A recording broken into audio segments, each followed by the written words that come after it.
that's it. This is the year I do it. This is the year that I'm gonna finally solve world hunger. That's just all there is to it.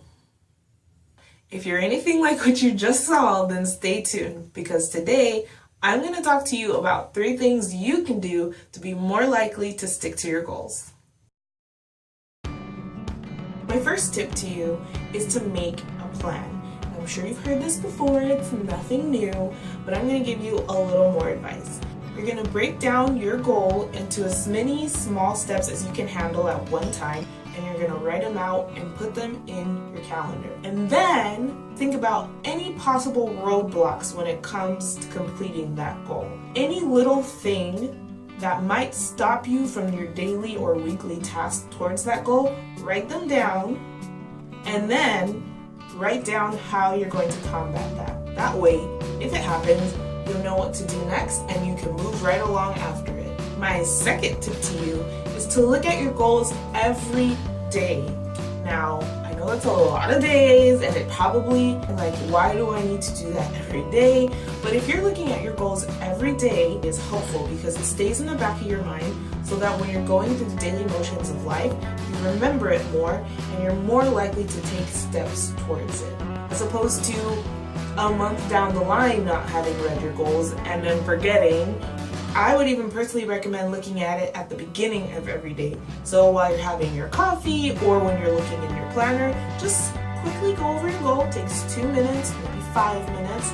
You can take a whiteboard marker and write it on your bathroom mirror. You can take a Post-it note and put it on your desk. You could even write it on your phone and make it a notification every day for the next year so that when it pops up, it says, hey, don't forget, this is your goal, and you're good.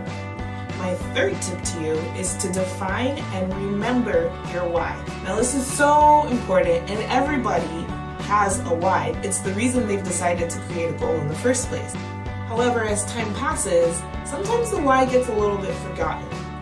And as the reason why we're working towards our goal goes to the back of our head, the steps seem less worth it because we're not remembering why we're doing this in the first place. So if you're looking at your why regularly, it's going to give you that little extra push on the days that you don't feel like doing what you're doing. Now, that doesn't mean that you're going to be 100% just because of your why and looking at it all the time.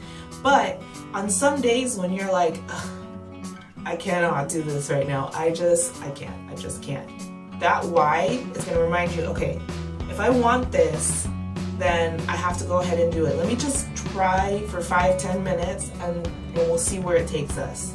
You could look at this every day with your goal. You can write it in the same space, or you can have a picture of it if it's a person or a thing. As long as you're remembering it, that's one more thing that's going to help you keep going. So those are my tips for you today. These are things that have really helped me in the past because they're kind of visual and I'm a very visual person. I'm kind of a out of sight, out of mind type of person, if you know what I mean. It's not in my face, I will forget it. So having a plan written out into steps and seeing that along with the goal and the reason why I'm doing the goal in my face really helps keep it in my mind so that I'm working towards it every day. Of course, I'm not perfect. Some days I don't look at it and then I do whatever I want that day. But when I do look at it and I remember it, it helps get me closer to that goal. So I hope it's helpful for you too, especially if you're like me and you're an out of sight, out of mind person. I hope you've enjoyed this video. Please subscribe and click like if you do, and leave a comment down below. Let me know what you do to stick to your goals. And until then, I'll see you next time. Bye! Those are my tips for you today. These are things that have really helped. Goodness. And seeing the goal and why I'm working towards that goal really keeps... We got this, Leah.